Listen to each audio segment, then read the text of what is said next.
71-এর মুক্তিযুদ্ধের আগে যেই ভোট হয়েছিল সেখানে বাংলার মানুষ যেই দিকে রায় দিয়েছিল সেই রায় বাস্তবায়ন না করার কারণে মানুষ অস্ত্র হাতে তুলে নিয়েছিল। সেই সময়কালীন যাকে বলা হয় বঙ্গবন্ধু, উনি আসলে ভারত বন্ধু, সেই ভারতে পালিয়েছিলেন। বাংলাদেশের মানুষ, মুক্তিকামী মানুষ বাংলাদেশ যখন স্বাধীন করেছিল, সেখান ভারত থেকে উকি দিয়ে বাংলাদেশে এসে বললেন, আমি বাংলাদেশ স্বাধীন করেছি। যেই মুক্তিযুদ্ধের কথা ছিল সাম্য, মানবিক মর্যাদা এবং ন্যায় বিচার, সেই 3টি ধারাকে ব্যাহত করে বাংলাদেশে রক্ষী বাহিনী গঠন করে বাংলাদেশের মানুষের উপরে ভারতীয় শাসন ব্যবস্থার যে এক্সটেনশন সেটা তিনি সেই সময় করেছিলেন। তেমনি 24-এর গণ অভ্যুত্থানে যখন মানুষ হাসিনার ফ্যাসিবাদীতে নির্যাতিত নিপীড়িত ছিল, আজাদির স্লোগান উচ্চারিত হচ্ছিল, সেই সময়কালীন বাংলাদেশের সকল মানুষ রাজপথে ঐক্যবদ্ধভাবে নেমে যখন বাংলার মানুষকে মুক্তি দিয়েছিল, সেই সময়কালীন লন্ডন থেকে একজন বাংলাদেশে এসে ছাত্রদল যুবদলের সন্ত্রাসী বাহিনীকে উস্কে দিয়ে বললেন, আমি হলাম বাংলাদেশের এই গণ অভ্যুত্থানের মাস্টার মাইন্ড। ফলত আমরা সেইকালীন যারা ভারত বন্ধু, শেখ মুজিবুর রহমান এবং 24-এর গণ অভ্যুত্থানের সময় তারেক রহমানের লন্ডন থেকে ফেরত এসে মানুষের উপরে ছাত্রদল যুবদলের সন্ত্রাস চালিয়ে দেওয়াকে ওই রক্ষী বাহিনী, ওই শেখ মুজিব এবং বর্তমান তারেক রহমানের কোনো আমরা পার্থক্য দেখতে পাচ্ছি না। যদি আমরা পার্থক্য দেখতে না পাই, তাহলে আমাদের ভবিষ্যতের কাজ কি? ভবিষ্যতের কাজ, কোরআনের একটা আয়াত আমি চরমভাবে বিশ্বাসী, সে আয়াতটি হলো ওয়াআইদ্দু লাহুম মাস্তাতাহুম মিন কুওয়া, তোমাদের যতটুকু আছে ততটুকু নিয়েই প্রস্তুতি গ্রহণ করো। বাকি সাহায্য কোথা থেকে আসবে? সাহায্য কোথায় থেকে আসবে? সেই গণ অভ্যুত্থানের দিন, এখন বাজে 12টা, সকালবেলায় বাংলাদেশ পুরো স্তব্ধ, আর্মি সব জায়গায় করিডোর দিয়ে রেখেছিল। আমি আর নাহিদ একটা বাসায় আবদ্ধ ছিলাম। আমরা সকালবেলায় বের হতে চাইলাম, বলল গুলি করা হবে। যে বাসায় আবদ্ধ ছিলাম একজন শিক্ষককে নিচে পাঠাইলাম, বললাম স্যার একটু দেখে আসুন নিচের কি অবস্থা। স্যার বলল নিচ থেকে উঠে এসে যা আর্মি হলো আমার পেটে হলো গুলি ধরেছে, যাওয়ার কোনো অপশন নাই। আমাদের অনেক ভাই সেই দিন সকালে শহীদ মিনারে অবস্থান নিয়েছিল, সেইখানে অনেক গুলিবিদ্ধ হয়েছিল। ঠিক এই সময়টাতে বাংলার মানুষ সকল ব্যারিকেড ভঙ্গ করে, যেখানে এসএসএফ কে 5 মিনিট দেওয়া হয়েছিল, শেখ হাসিনাকে 5 মিনিট দেওয়া হয়েছিল, যে হয়তো বাংলাদেশের মধ্যে তুমি 5 মিনিটের মধ্যে তোমার এখানে জীবন দিবা অথবা ভারতে পালাবা, সেই সময় আপনারা পুরো বাংলাদেশে ঐক্যবদ্ধভাবে পুরো বাংলার রাজপথে নেমে এসেছিলেন। সেই সময়কালীন 5 তারিখে তারেক রহমান বাংলাদেশে ছিল না। বাংলাদেশে ছিল আমার কৃষক, বাংলাদেশে ছিল মজুর, বাংলাদেশে ছিল রিক্সা চালক, বাংলাদেশে ছিল সবজি বিক্রেতা, বাংলাদেশে ছিল গৃহিণী, বাংলাদেশে ছিল আলেম, বাংলাদেশে ছিল ছাত্র। তারেক রহমানের কোন ছায়া আমরা সেই দিন রাজপথে দেখি না। নতুন করে বাংলাদেশে এসেছে, হালগতি বুঝার আগেই সব সিদ্ধান্ত নেওয়ার শুরু করেছে। আমরা বলেছি আপনাকে স্পষ্টত, আপনি যদি ক্ষমতায় থাকতে হয় আপনি গণভোটের রায় বাস্তবায়ন করতে হবে। যেই পরিস্থিতি পাকিস্তানি জান্তাদের হয়েছিল বাংলার জনগণের রায় না মানার কারণে, সেই পরিস্থিতি আপনার সাথেও হবে। কারণ এই প্রধানমন্ত্রীর চেয়ার এটা আপনার না, এটা বাংলাদেশের জনগণের। ফলত আমাদের চেয়ার নিয়ে কেউ যদি ছিনিমিনি খেলে, আমরা তো সেই চেয়ারকে রক্ষা করতেই হবে আমাদের। আমি ছোট্ট একটা গল্প দিয়ে শেষ করব। তাজমহল একজনে প্রায় 100 বারের মতন বিক্রি করেছিল। সব খরিদ্দার আইসা খুঁজে যে আমি তাজমহলের মালিক, কিন্তু তাজমহলের মালিকানা কি কেউ নিয়েছে? না ওই ব্যক্তিও হয়েছে? এটা ভারতের সম্পত্তিও ছিল। তারেক রহমান নির্বাচনে আসার আগে অনেক জায়গায় ধর্ণা দিয়েছে, ভারত থেকে শুরু করে অনেক ডিপ স্টেটের কাছে তাজমহলের মতন 100 জায়গায় বাংলাদেশকে বিক্রি করেছে। এখন সবাই এসেছে তারেক রহমানের কাছে যে তুমি না আমার কাছে বিক্রি করেছিলা, আরেকজন বলে তুমি না আমার কাছে বিক্রি করেছিলা।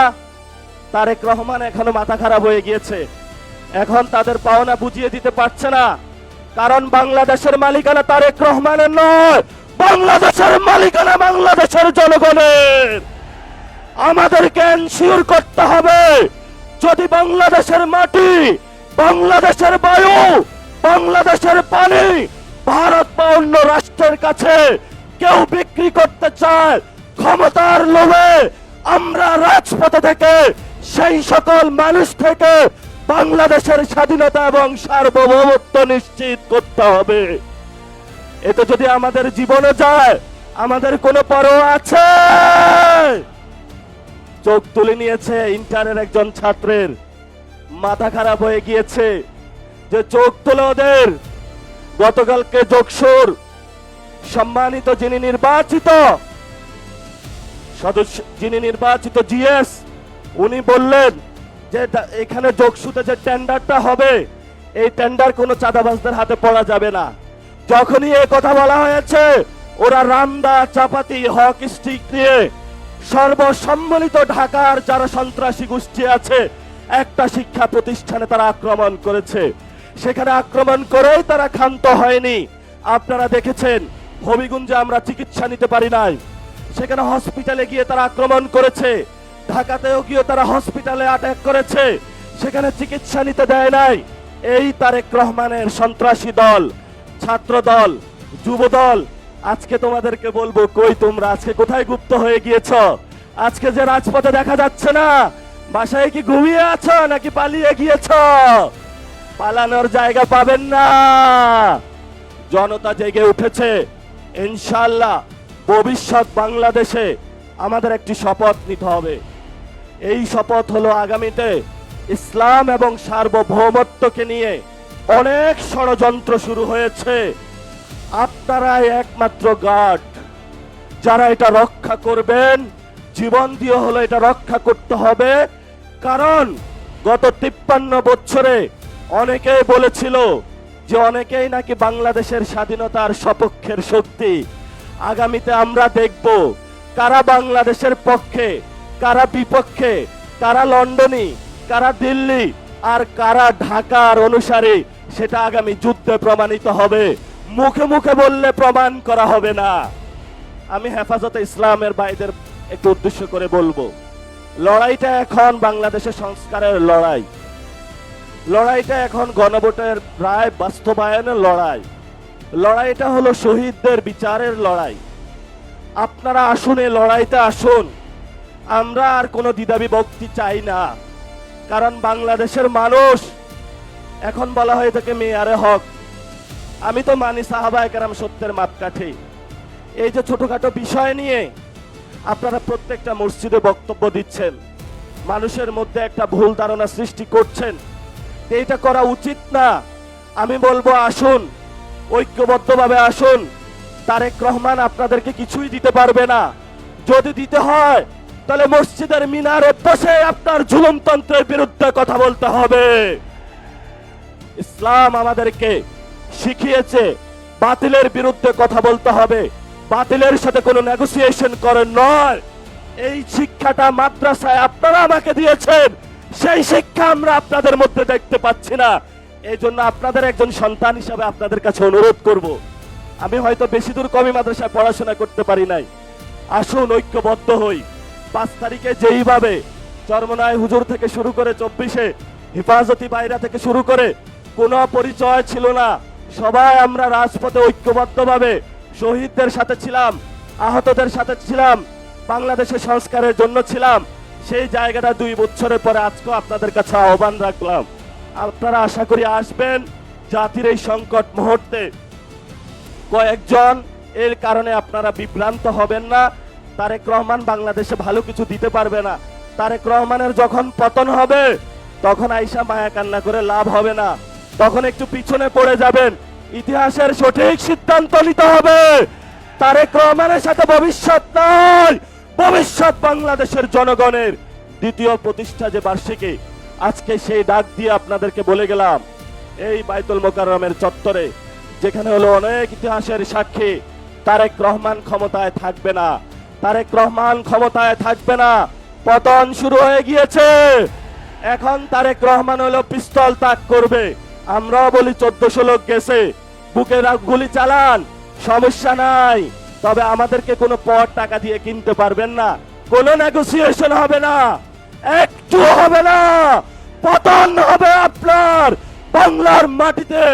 জনগণ আপনাকে পতন করে শেখ হাসিনার মতো উচিত শিক্ষা দিয়ে তবে আমরা বাংলাদেশের যে দ্বিতীয় স্বাধীনতার যুদ্ধ, সেটার ভবিষ্যৎ মাত্রা এগিয়ে নিয়ে যাব।